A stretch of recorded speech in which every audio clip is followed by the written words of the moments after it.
Assalamualaikum warahmatullahi wabarakatuh. Selamat datang di Memang Mudah Channel.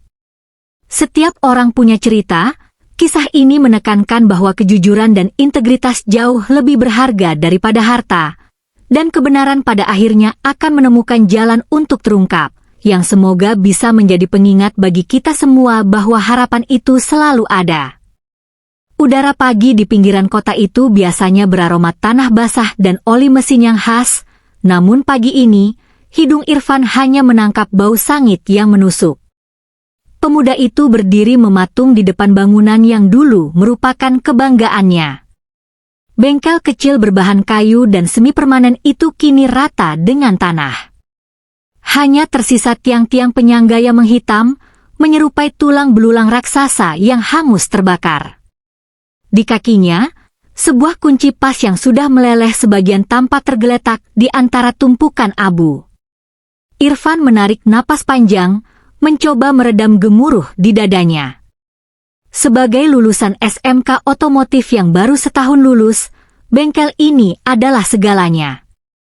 Ia membangunnya dari sisa uang saku, kiriman kayu bekas dari tetangga, dan peralatan yang ia cicil satu persatu.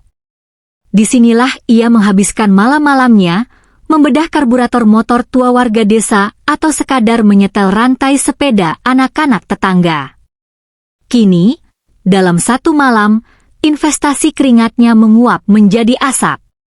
Sabar, Fen. Barang bisa dicari, yang penting nyawa selamat. Suara Pak RT terdengar parau di belakangnya. Irfan hanya mengangguk pelan, meski hatinya menjerit. Kebakaran semalam terjadi begitu cepat, saat ia sedang mengantar pesanan suku cadang ke desa sebelah. Warga bilang api muncul dari bagian belakang bengkel, merambat cepat ke tangki bensin cadangan, lalu meledak sebelum sempat dipadamkan. Namun, duka Irfan belum mencapai puncaknya. Di tengah upaya menyisir sisa-sisa alat yang mungkin masih bisa diselamatkan, sebuah motor datang dengan terburu-buru. Penunggangnya, Gading, sahabat karibnya sejak sekolah, turun dengan wajah pucat pasi. Napasnya tersengal, matanya merah seolah baru saja melihat hantu. Irfan. Ibu, Fen. Bu Sari. Kalimat Gading terputus oleh isak tangis yang tertahan. Jantung Irfan berdegup kencang, lebih kencang dari mesin motor underbone yang pernah ia modifikasi. Ada apa dengan ibu? Ibu di rumah, kan? Tadi pagi, di jalan raya depan pasar. Ibu kena tabrak lari, Fen. Pelakunya kabur. Ibu sudah nggak ada. Dunia seakan berhenti berputar. Langit biru di atas kepala Irfan tiba-tiba terasa runtuh menghimpit pundaknya. Ia tidak ingat bagaimana caranya ia bisa sampai ke puskesmas, atau bagaimana ia bisa berdiri di depan jenazah ibunya yang tertutup kain jarik. Yang ia ingat hanyalah tangan lembut ibunya yang setiap pagi mengelus kepalanya, mengingatkannya untuk tidak pernah meninggalkan sholat dan selalu jujur dalam menimbang harga servis bengkel. Bu Sari adalah sosok wanita yang kuat. Sejak ayah Irfan meninggal 10 tahun lalu, beliaulah yang berjuang membesarkan Irfan dengan berjualan jamu gendong. Meskipun hidup serba pas-pasan, tak pernah sekalipun Bu Sari mengeluh. Pesan yang selalu ia titipkan pada Irfan setiap kali pemuda itu merasa rendah diri karena hanya lulusan SMK adalah, jangan ukur dirimu dengan uang yang kamu punya, Fen. Ukur dirimu dengan seberapa besar manfaatmu buat orang lain. Prosesi pemakaman berlangsung dengan haru. Irfan turun sendiri ke liang lahat, mendekap tubuh dingin ibunya untuk terakhir kali. Saat tanah mulai menutupi nisan kayu yang sederhana, Irfan menyadari bahwa ia telah kehilangan dua pilar hidupnya secara bersamaan, mata pencahariannya dan pusat semestanya. Malam setelah pemakaman, rumah kontrakan kecil mereka terasa sangat sunyi. Tidak ada denting botol jamu yang dicuci, tidak ada aroma uap kunyit asam di dapur.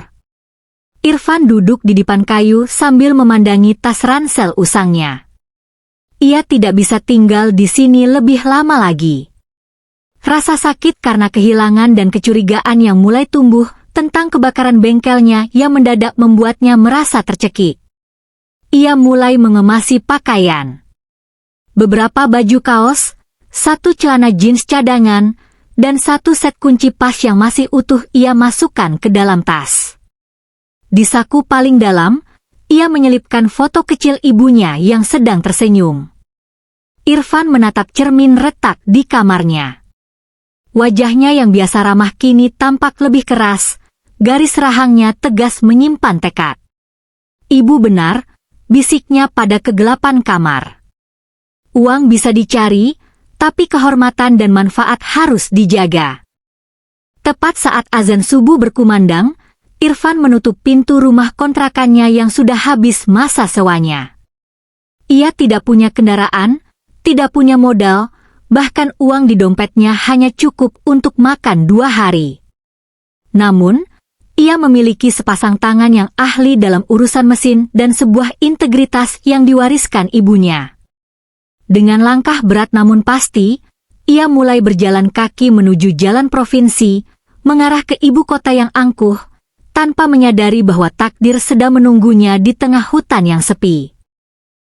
Hutan jati di perbatasan provinsi itu seperti labirin hijau yang tak berujung. Irfan sudah berjalan selama hampir 6 jam. Napasnya teratur, namun keringat telah membasahi kaos usangnya hingga menempel di punggung. Debu jalanan menyelimuti sepatu botnya yang sudah mulai tipis solnya. Di pundaknya, tas ransel yang berisi sisa-sisa hidupnya terasa semakin berat. Namun, rasa haus dan lelah fisik tidak sebanding dengan kekosongan di hatinya.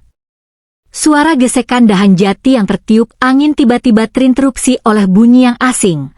Desis uap panas yang keluar dari celah kap mesin sebuah mobil. Beberapa ratus meter di depannya, sebuah sedan mewah berwarna hitam metalik terparkir miring di bahu jalan yang sempit. Mobil itu tampak seperti benda asing yang terdampar di tengah alam liar. Di samping mobil, seorang wanita berdiri dengan gelisah. Ia mengenakan setelan blazer berwarna gelap yang elegan, sangat kontras dengan latar belakang pepohonan liar. Dialah Ranti. Wajahnya yang cantik tampak tegang, alisnya bertaut saat ia mengangkat ponselnya tinggi-tinggi ke udara, mencari sinyal yang nihil. Irfan melambatkan langkahnya. Sebagai seorang mekanik, telinganya secara otomatis menganalisis suara desisan itu. Overheat, pikirnya. Ia melihat jarum penunjuk suhu di dalam sana pasti sudah melewati batas merah. Begitu Irfan mendekat, Ranti langsung menoleh dengan tatapan waspada. Ia mundur 1 langkah, tangannya refleks meraba tas tangan mewahnya. Matanya memindai penampilan Irfan dari bawah ke atas, sepatu berdebu, celana jeans penuh noda oli yang sulit hilang, dan wajah yang kusam karena perjalanan jauh. Bagi Ranti, pria di depannya adalah definisi dari ancaman. Jangan mendekat, suara Ranti melengking, berusaha menutupi getaran ketakutan dalam dirinya.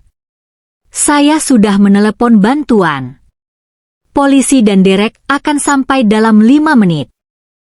Irfan berhenti 3 meter darinya.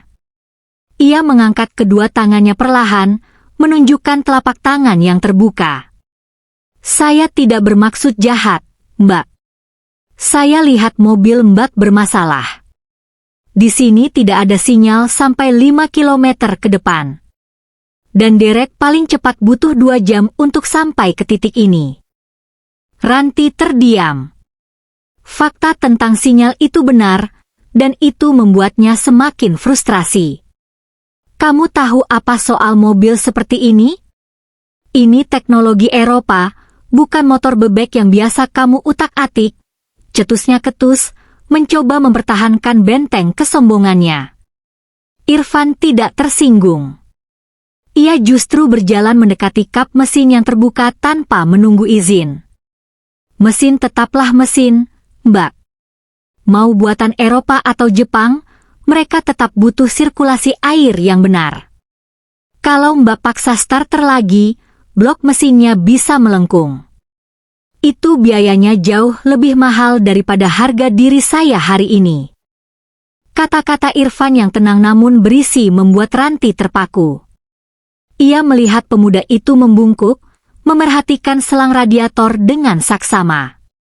Dengar, Ranti membuka tasnya, mengambil sebuah buku cek dan pena emas. Saya tidak suka basa-basi. Saya punya rapat penting yang bisa menentukan nasib ribuan karyawan saya. Kalau kamu bisa membuat mobil ini jalan dalam 10 menit, saya tuliskan angka 100 juta rupiah di sini. Sekarang. Irfan menoleh sedikit, menatap kertas berharga di tangan Ranti, lalu kembali menatap mesin. Di pikirannya, angka itu bisa membangun kembali bengkelnya, membeli peralatan paling modern, dan memberikan kehidupan yang layak yang selama ini ia impikan bersama ibunya. Tapi, bayangan wajah Bu Sari yang sedang mengaduk jamu kembali hadir. Jangan ukur dirimu dengan uang. Tolong minggir sedikit, Mbak. Uapnya panas, hanya itu yang keluar dari mulut Irfan. Ia mengeluarkan sebuah obeng multifungsi dan sebotol air mineral yang tersisa setengah dari tasnya.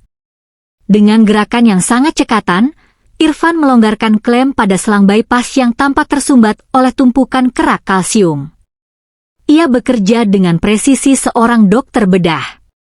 Ia tidak peduli dengan blazer mahal Ranti yang mungkin terciprat air kotor, fokusnya hanya pada satu hal, menyembuhkan mesin tersebut. Ranti memerhatikan tangan Irfan.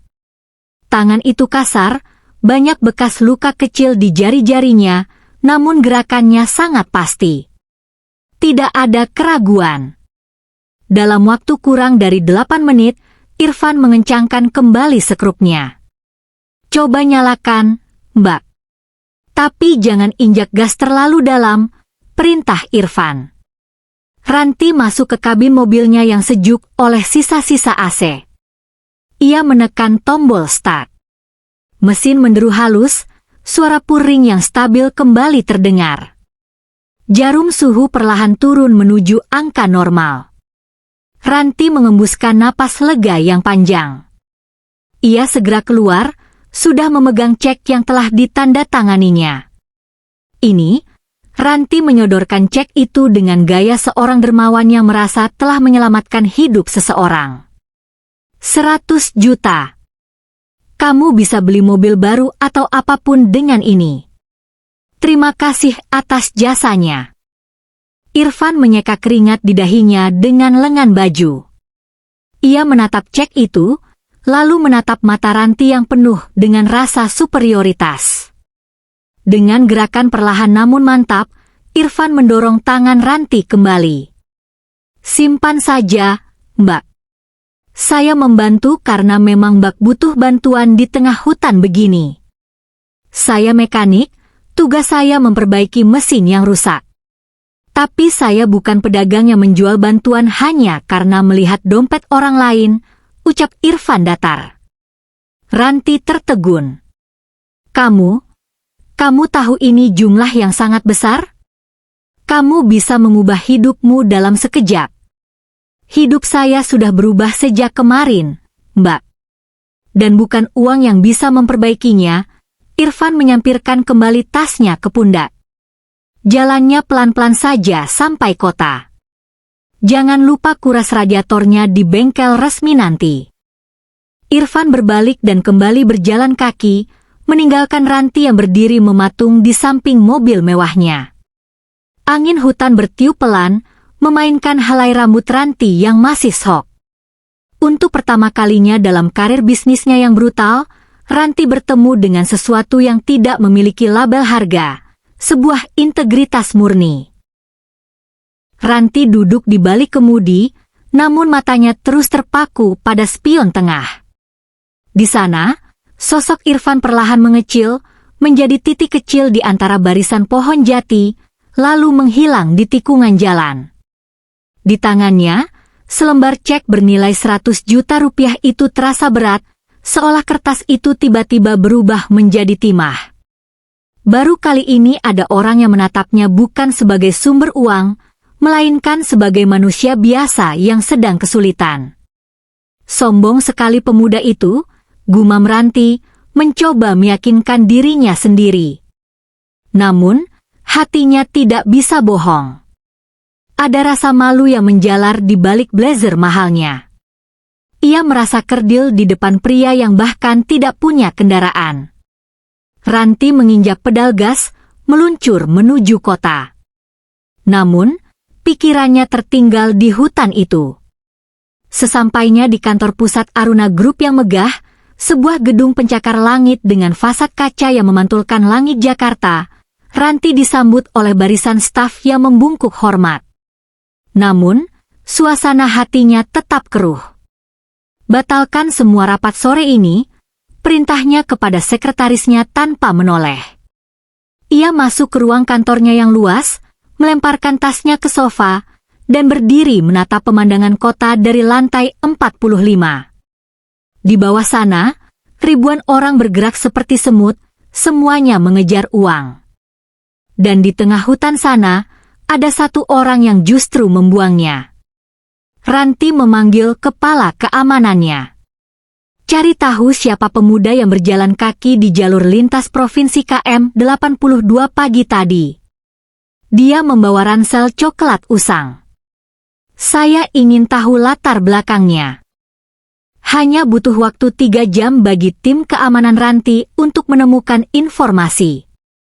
Malam itu, di atas meja kerja Ranti, tergeletak sebuah map.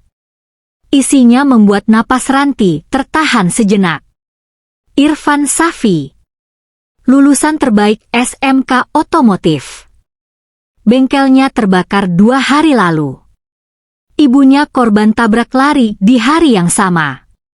Ranti menyandarkan punggungnya ke kursi kulit. Dia kehilangan segalanya, dan dia masih menolak uang 100 juta, bisiknya. Rasa bersalah mulai menyelinap. Ia menyadari bahwa tawarannya di hutan tadi bukan hanya meremehkan, tapi sangat menghina bagi seseorang yang baru saja kehilangan dunianya. Keesokan harinya, Ranti memutuskan untuk melakukan sesuatu yang tidak pernah ia lakukan sebelumnya, turun ke jalan untuk mencari seseorang. Ia menginstruksikan supirnya untuk menyisir area terminal bus kota. Benar saja, ia menemukan Irfan sedang duduk di pojok ruang tunggu terminal, sedang membagi sepotong roti kecil dengan seekor kucing liar. Ranti turun dari mobil, langkah kakinya yang menggunakan stiletto berbunyi nyaring di lantai semen yang retak. Irfan mendongak. Ia tidak tampak terkejut, hanya sedikit heran. "Cek itu masih ada di saya," kata Ranti tanpa basa-basi, berdiri di depan Irfan. Irfan berdiri, menyampirkan tasnya. "Saya pikir kita sudah selesai di hutan kemarin, Mbak. Saya tahu tentang bengkelmu. Dan tentang ibumu," ujar Ranti pelan, suaranya melembut. "Saya minta maaf. Tawaran saya kemarin, saya tidak tahu situasimu." Irfan terdiam sejenak. Sorot matanya meredup saat nama ibunya disebut, namun punggungnya tetap tegak. "Mbak tidak perlu minta maaf karena tidak tahu. Tapi Mbak harus tahu, kehilangan ibu saya tidak membuat harga diri saya ikut terkubur." Ranti menarik napas panjang. Ia menyimpan kembali cek itu ke dalam tasnya. "Oke. Kalau kamu tidak mau uangnya, bagaimana dengan pekerjaan? Saya butuh supir pribadi yang juga mengerti mesin. Mobil-mobil di kantor saya sering bermasalah karena supir sebelumnya tidak becus. Gaji resmi, asuransi, dan tempat tinggal. Ini bukan sedekah, Irfan. Ini kontrak profesional." Irfan menatap mata Ranti, mencari jejak kebohongan atau rasa kasihan. Yang ia temukan adalah rasa hormat yang tulus. Irfan menyadari bahwa ia tidak bisa terus menggelandang jika ingin menyelidiki apa yang sebenarnya terjadi pada ibunya. Kota ini butuh modal, dan pekerjaan ini adalah pintu masuk yang ia butuhkan. Saya terima, jawab Irfan tegas. Tapi dengan satu syarat. Apa? Saya bekerja sebagai karyawan, bukan pelayan. Jika Mbak bicara kasar atau meremehkan saya lagi seperti di hutan, saya akan berhenti saat itu juga tanpa pemberitahuan. Ranti tersenyum tipis, sebuah senyum yang jarang ia tunjukkan pada siapapun. Setuju. Selamat bergabung di Aruna Group, Irfan. Irfan masuk ke dalam mobil mewah itu, kali ini bukan sebagai penumpang, melainkan sebagai pemegang kemudi. Saat ia mulai menjalankan mobil, ia tidak tahu bahwa di balik gedung-gedung tinggi yang mereka lewati, ada rahasia gelap yang menghubungkan tragedi hidupnya dengan perusahaan wanita di sampingnya. Minggu pertama bekerja di Aruna Group, Irfan segera menyadari bahwa dunia korporat jauh lebih bising daripada mesin diesel yang paling rusak sekalipun. Namun, ia tetaplah Irfan. Ia lebih banyak diam, mendengarkan getaran mobil, dan getaran percakapan di kursi belakang. Sebagai supir pribadi Ranti, ia adalah bayangan yang tidak terlihat. Ia melihat bagaimana Ranti bertarung di telepon, menghadapi para pemegang saham, dan bagaimana wanita itu perlahan mulai mengandalkan ketenangan Irfan di tengah kemacetan Jakarta yang gila. Namun, fokus utama Irfan bukanlah gaji atau kenyamanan kursi kemudi. Setiap malam setelah mengantar Ranti pulang, ia bertemu dengan Gading di sebuah warnet kecil di pinggiran kota. Gading, dengan kacamata tebal dan jemari yang tak berhenti menari di atas keyboard, telah berhasil masuk ke dalam jaringan data publik mengenai izin lahan di desa Irfan. "Fen, lihat ini," bisik Gading suatu malam, menunjuk ke layar monitor yang berkedip. "Izin pengembangan area komersial di desa kita keluar hanya 3 hari setelah bengkelmu terbakar. Dan coba tebak siapa pemegang tender utamanya? Aruna Group, melalui anak perusahaannya, Citra Land Development." Darah Irfan berdesir. Ia teringat percakapan Ranti di telepon tempo hari tentang masalah lahan yang akhirnya selesai. Apakah wanita itu tahu? Ataukah ia hanya menerima hasil bersih dari tangan orang lain? Kesempatan untuk menggali lebih dalam datang pada hari Kamis. Ranti sedang ada pertemuan mendadak di kementerian, dan ia meminta Irfan untuk menjemput Jantra, manajer operasional senior yang mobil dinasnya sedang masuk bengkel. Jantra adalah pria yang selalu tampil klimis dengan jam tangan yang terlalu berkilau. Di mata Irfan, Jantra adalah tipe orang yang akan menggilas apa saja demi kenaikan jabatan. Selama perjalanan, Jantra terus-menerus menggerutu di kursi belakang, sibuk dengan tablet dan beberapa map dokumen. Ia tampak sangat gelisah.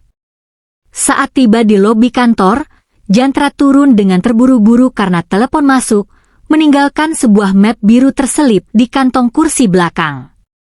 Irfan seharusnya memanggilnya kembali. Namun, nuraninya membisikkan sesuatu yang lain. Ia memarkirkan mobil di sudut basement yang sepi, lalu dengan tangan gemetar, ia membuka map tersebut. Isinya bukan sekadar laporan keuangan. Di sana terdapat foto-foto satelit desa Irfan. Ada lingkaran merah tepat di posisi bengkelnya dan rumah ibunya.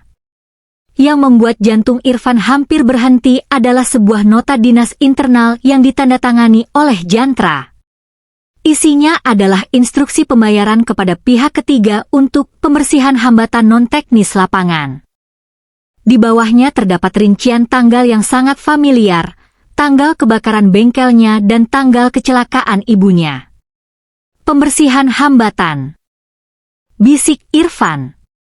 Suaranya tercekat. Ibunya dianggap sebagai hambatan. Bengkel yang ia bangun dengan darah dan air mata dianggap sebagai gangguan non-teknis. Irfan segera memotret dokumen-dokumen itu dengan ponselnya. Saat ia hampir selesai, pintu kemudi tiba-tiba diketuk dari luar. Irfan tersentak, hampir menjatuhkan ponselnya. Di luar sana, Jantra berdiri dengan wajah merah padam, matanya menatap tajam ke arah map yang terbuka di tangan Irfan. "Apa yang kamu lakukan, supir?" Suara Jantra terdengar dingin dan mengancam melalui kaca jendela. Irfan menarik napas panjang, mencoba menstabilkan detak jantungnya. Ia melipat map itu dengan tenang, lalu membuka pintu. "Maaf, Pak Jantra. Tadi map ini terjatuh, saya hanya ingin memastikan tidak ada dokumen yang tercecer sebelum saya antarkan ke meja Bapak." Jantra merampas map itu dari tangan Irfan. Ia menatap Irfan dengan pandangan penuh selidik, seolah sedang menimbang-nimbang apakah supir lusuh ini mengerti apa yang baru saja ia lihat. "Tugasmu hanya menyetir. Jangan pernah lancang menyentuh milik saya lagi kalau masih mau punya pekerjaan di sini." Jantra berlalu dengan langkah cepat. Irfan berdiri di samping mobil, mengepalkan tangannya hingga kuku-kukunya memutih. Sekarang ia punya bukti. Tragedi itu bukan musibah. Itu adalah pembunuhan terencana. Dan musuhnya bukan hanya seorang supir tabrak lari yang pengecut, melainkan seorang manajer ambisius yang berlindung di balik meja kerja yang mewah. Malam itu, Irfan tidak langsung pulang. Ia berdiri di balkon mes karyawan, menatap lampu-lampu kota yang berkelap-kelip. Ia tahu, langkah selanjutnya akan menentukan apakah ia akan tetap menjadi manusia yang bermanfaat seperti pesan ibunya, atau berubah menjadi api yang akan menghanguskan Jantra dan siapapun yang terlibat di belakangnya, termasuk, mungkin saja, Ranti. Udara di lantai 45 gedung Aruna Group terasa lebih tipis dan dingin dari biasanya. Irfan berdiri di depan pintu kaca ganda yang menuju ruang kerja Ranti. Di tangannya, sebuah flash disk berisi foto-foto dokumen dan data yang dikumpulkan Gading terasa seberat bongkahan batu. Ia tahu, setelah ia melangkah masuk, kehidupannya yang tenang sebagai supir pribadi akan berakhir. Ranti sedang berdiri membelakangi pintu, menatap senja yang memerah di ufuk Jakarta. Saat ia berbalik dan melihat Irfan, ia menyadari ada sesuatu yang berbeda. Tidak ada seragam supir yang rapi. Irfan mengenakan kemeja flanel tua, pakaian yang ia kenakan saat mereka pertama kali bertemu di hutan. "Irfan, ada jadwal antar jemput yang saya lewatkan?" tanya Ranti dengan kening berkerut. "Mbak Ranti." Suara Irfan rendah namun bergema di ruangan yang luas itu. "Saya datang bukan sebagai supir, Mbak. Saya datang sebagai pemilik bengkel yang dibakar dan anak dari wanita yang dibunuh oleh perusahaan Mbak." Kata "dibunuh" menghantam Ranti seperti godam. Ia tertegun, wajahnya memucat. Irfan melangkah maju dan meletakkan flash disk itu di atas meja marmer yang mahal. "Semua buktinya ada di sini. Proyek lahan di desa saya bukan sekadar bisnis." Jantra menggunakan tangan-tangan gelap untuk menyingkirkan siapapun yang menolak ganti rugi murah. Termasuk saya. Termasuk ibu saya. Ranti segera memasang flash disk tersebut ke laptopnya. Ruangan itu menjadi sunyi, hanya terdengar detak jam dinding dan suara napas Ranti yang semakin memburu saat ia membaca memo internal pembersihan hambatan yang ditandatangani Jantra. Ia melihat foto lokasi bengkel Irfan yang diberi tanda silang merah. "Saya tidak tahu.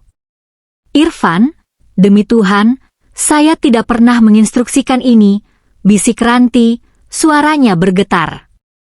"Mbak memang tidak menginstruksikannya, tapi Mbak menciptakan sistem di mana orang-orang seperti Jantra bisa merasa seperti dewa," balas Irfan tajam.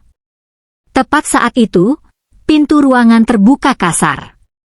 Jantra masuk dengan wajah penuh kemenangan yang perlahan memudar menjadi kemarahan saat melihat Irfan ada di sana. "Ranti, Jangan dengar supir gelandangan ini. Dia menyusup ke mobil saya, dia mencuri dokumen rahasia perusahaan. Saya baru saja akan memanggil polisi untuk menangkapnya atas tuduhan spionase industri. Jantra melangkah mendekat, mencoba merampas laptop Ranti. Namun, Ranti berdiri tegak, menghalangi meja kerjanya. Matanya yang biasanya dingin kini menyala karena amarah yang murni. Spionase industri, Jantra? Atau ketakutan karena bangkaimu mulai tercium? Suara Ranti memotong kata-kata Jantra. Saya sudah melihat semuanya. Instruksi pembayaran kepada preman, koordinasi dengan supir truk yang menabrak Busari.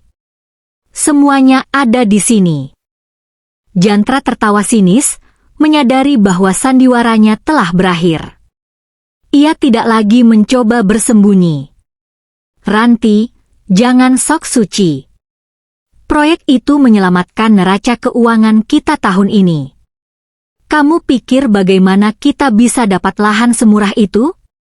Tanpa pembersihan yang saya lakukan, proyek itu akan macet bertahun-tahun karena orang-orang desa yang keras kepala seperti dia. Jantra menunjuk Irfan dengan jijik. Irfan melangkah maju, berdiri tepat di depan Jantra. Meski Jantra lebih tinggi dan berpakaian lebih mewah, Irfan tampak jauh lebih perkasa.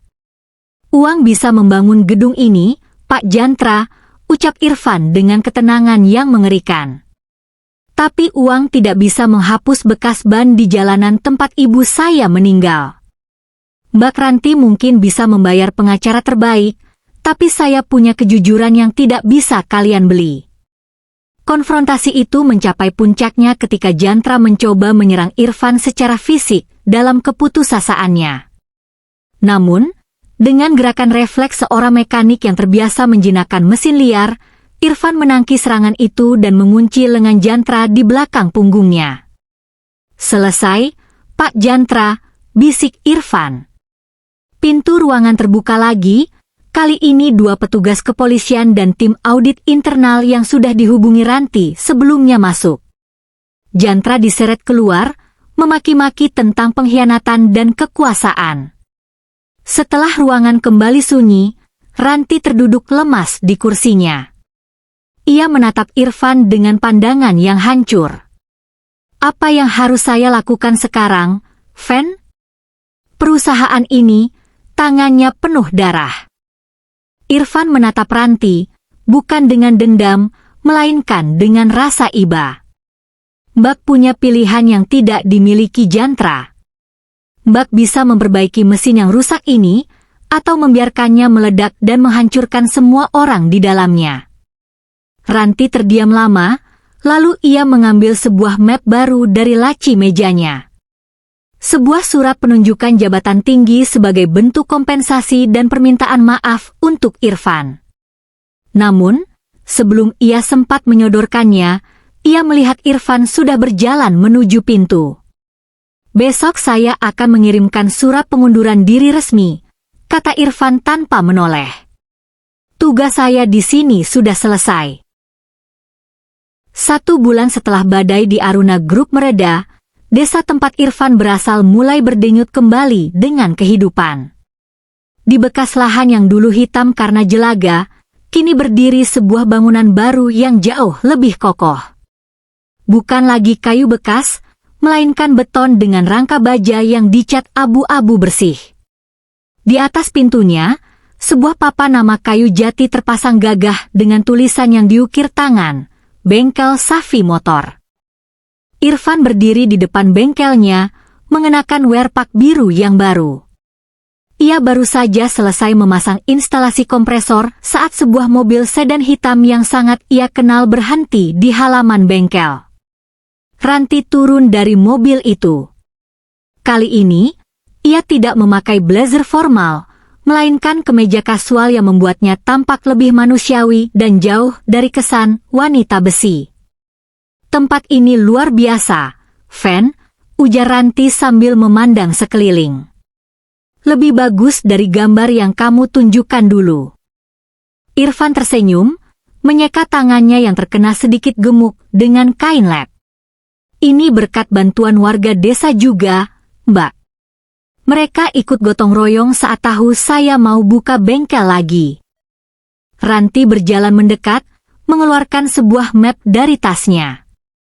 Saya tahu kamu sudah menolak jabatan direktur operasional itu berkali-kali. Jadi, saya tidak akan menawarkannya lagi. Tapi, sebagai bentuk tanggung jawab moral Aruna Group atas apa yang dilakukan Jantra, saya datang membawa proposal kemitraan. Irfan mengerutkan kening. Ranti segera menjelaskan sebelum Irfan sempat protes. Ini bukan sedekah. Perusahaan saya sedang merintis divisi kendaraan listrik. Kami butuh mitra di daerah untuk menjadi pos layanan purna jual dan pusat pelatihan mekanik muda. Saya ingin bengkel Safi Motor jadi pusatnya. Kamu tetap pemilik penuh, saya hanya investor dan mitra bisnis. Bagaimana? Irfan terdiam, menatap papan nama ibunya yang terpampang di atas. Ia teringat nasihat Bu Sari tentang menjadi manusia yang bermanfaat. Jika ia menerima ini, ia bisa melatih pemuda-pemuda desa yang putus sekolah untuk menjadi mekanik handal. Ia tidak hanya memperbaiki mesin, ia akan memperbaiki masa depan orang lain. Selama ini murni bisnis dan tidak ada yang namanya pembersihan lagi. Saya setuju, jawab Irfan sambil menjabat tangan Ranti. Genggaman tangan mereka kini terasa setara, bukan lagi antara majikan dan supir, melainkan antara dua rekan yang saling menghormati. Beberapa jam kemudian, setelah Ranti pamit, Irfan berjalan menuju sebuah pohon Kamboja di sudut lahan bengkelnya. Di bawah pohon itu, ia menanam sebagian kecil abu dari sisa kebakaran bengkel lamanya sebagai simbol bahwa kesuksesan ini tumbuh dari abu perjuangan. Ibu, bisiknya pelan.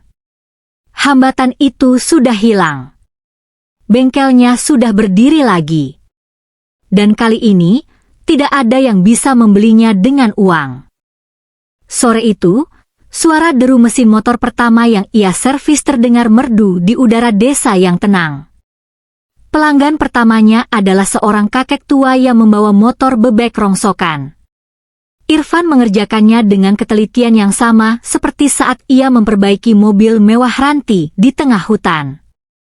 Dari kejauhan, Gading datang membawa sekotak kopi dan roti, berteriak menyapa sahabatnya. Irfan melambaikan tangan, merasa bahwa hidupnya telah utuh kembali. Kejujuran memang tidak selalu membuat seseorang menjadi yang terkaya dalam waktu singkat, namun kejujuran telah memberikan Irfan sesuatu yang jauh lebih berharga, kedamaian untuk tidur di malam hari dan kebanggaan untuk berdiri tegak di siang hari. Bengkel Safi Motor bukan sekadar tempat memperbaiki mesin. Tempat itu kini menjadi monumen hidup bagi sebuah janji yang ditepati dan sebuah integritas yang tak tergoyahkan. Di tengah dunia yang seringkali mengukur segalanya dengan angka, Irfan telah membuktikan bahwa manfaat bagi sesama adalah mata uang yang paling abadi.